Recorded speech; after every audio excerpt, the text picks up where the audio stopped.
All right, it has been 48 hours since we put our turkey in the refrigerator to dry out.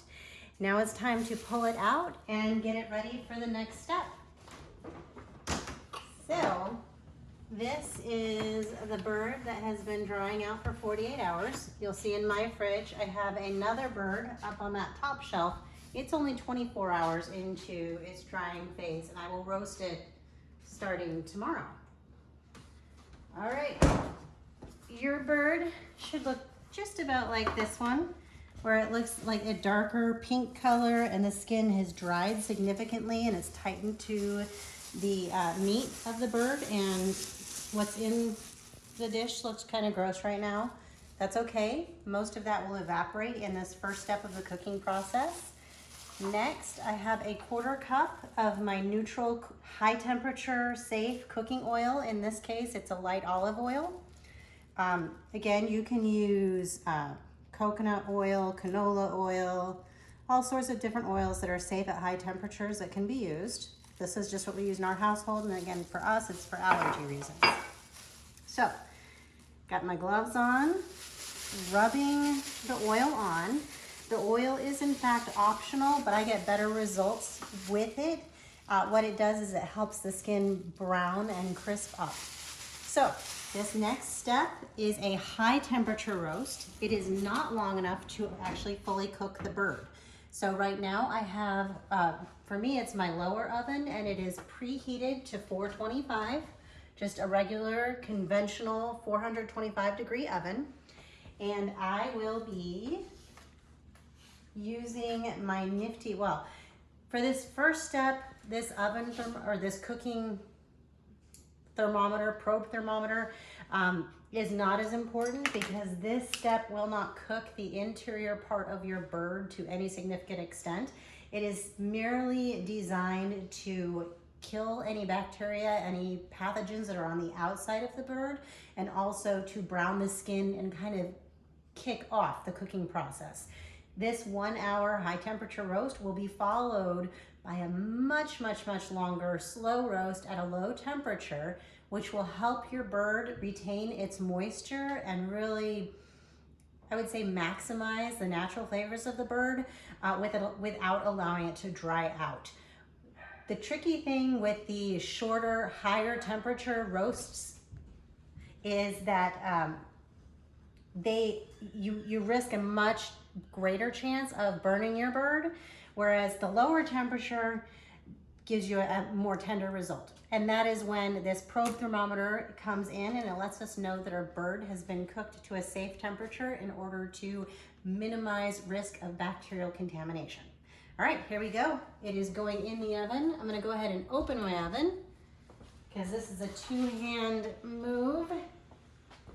In it goes. You'll see with this bird, much like most birds that are purchased at the grocery store, it's got the little thermometer built into it that pops out when the inside of the bird reaches a safe temperature. I'm just gonna leave it in, but I don't like to depend on those. They're not really, they're there, but I don't necessarily believe that they're always 100% accurate. So that is why I choose to go ahead and use one of these. And I'll show you how to put it in during the next step. Now I'm gonna set my timer for an hour.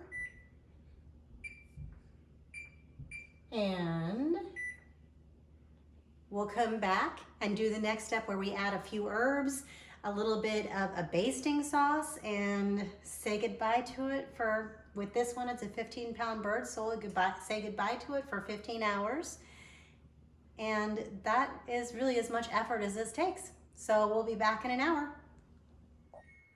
All right, timer's going off. It is time for us to drop the temperature on the oven, but first we have just a little bit we need to do to this bird. All right, our high temperature roast did its thing. Look at that beautiful, crispy, golden brown skin. That's what we wanted out of that part of the roasting process. Isn't that pretty? This bird is not safe to eat at all, by any stretch of the imagination, but the skin looks good. So let's change the temperature. I'm working on my lower oven. It was at 425. I'm taking that down Some people will roast as low as 170. I prefer 180. But either way, you want to do at least to allow for at least an hour per pound with your bird.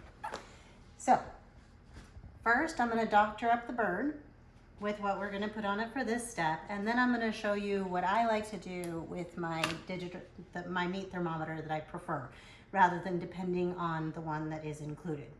For this, I don't need to actually touch the bird, so I'm not wearing my gloves. Again, you don't have to do that, but you do need to make sure you do very effective hand washing before and after actually touching a turkey, any sort of meat product. It's really important for food safety. All right, first things first, some herbs. These are safe whether it's for you or for your pets. If you are not making this with an eye for using it for dog or cat food, you could certainly include garlic and onions with this. Those are popular aromatics with turkey. With this bird, I am not including them because I want to be able to use my leftovers for our cats and our dogs. So I have thyme, I have rosemary. This is fresh rosemary. If you don't have fresh, dried works great. I just happen to have fresh rosemary right now. And sage. This is ground sage. If you have the rubbed sage, or if you actually have fresh sage, use it. This is about a tablespoon of ground sage. I like to be generous with it. I'm gonna sprinkle it in the juice, like basically around the bird. It doesn't need to really, I'll put a sprig of rosemary in the bird. I really like the way that one really adds to the fragrance as it's cooking. The rest of the rosemary is going around. And I'm adding the herbs now rather than during the high temperature bake, because the lower, slower cooking approach is much more effective when you're dealing with herbs. The higher temperature really will just kind of burn them. So you'll get the most out of them putting them in on this step. The thyme, I am not measuring, but this is roughly a tablespoon, maybe a tablespoon and a half. Thyme is such a nice neutral herb that will bring out the flavor of so many of the different savory items that you're gonna cook, whether they're meat or not. You hear my dogs.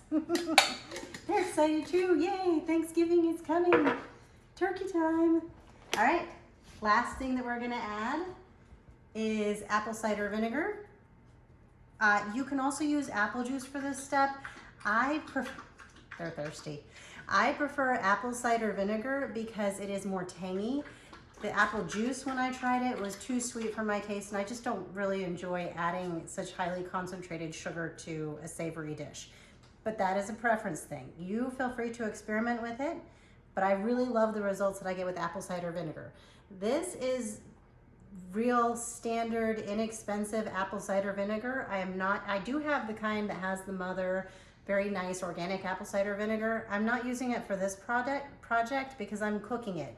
I'm not ingesting it for medicinal purposes or anything like that. This is just simply to cook and baste this bird. And this is 4 cups of it. It's gonna evaporate off part of it, and the other part of it will be the beginnings of the gravy. Now, I dropped the temperature on my oven.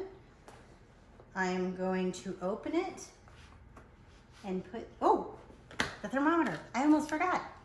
Okay, I'm gonna put it in kind of near where the other one was, mostly because the way I have the bird situated in the pan when I rotate, this is gonna be closest to where I am and can see the bird. This, you put it in pretty much as far as you can into the thick part of the flesh of the breast so you can get a good internal temperature. I am going to, with this is a very simple, inexpensive model of a digital probe thermometer. There are far fancier ones, and I actually used to have one. This just happens to be the one that I have right now. I'm changing it to its temperature setting. No, come on, there it is. And I have it in Fahrenheit, but this one can be in Celsius too, whatever you're more familiar with. I'm using Fahrenheit because it is the one that I know. So right now, the internal temperature in my bird is 99 degrees. That is not safe for cooking purposes. And actually, I bet if I put it not against the bone, I'm going to set it to 170. The minimum recommended is 165 for poultry, but 170 to 185 is my preferred range for poultry, and it still ensures a nice tender product when it's done. So oven temperature is at 180.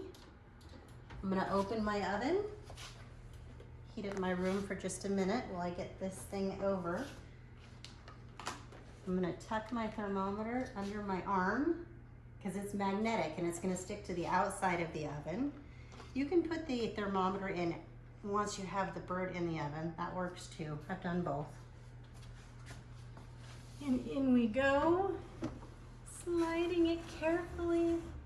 Goodbye, turkey. We'll see you, because you're 15 pounds, we'll see you in about 15 hours.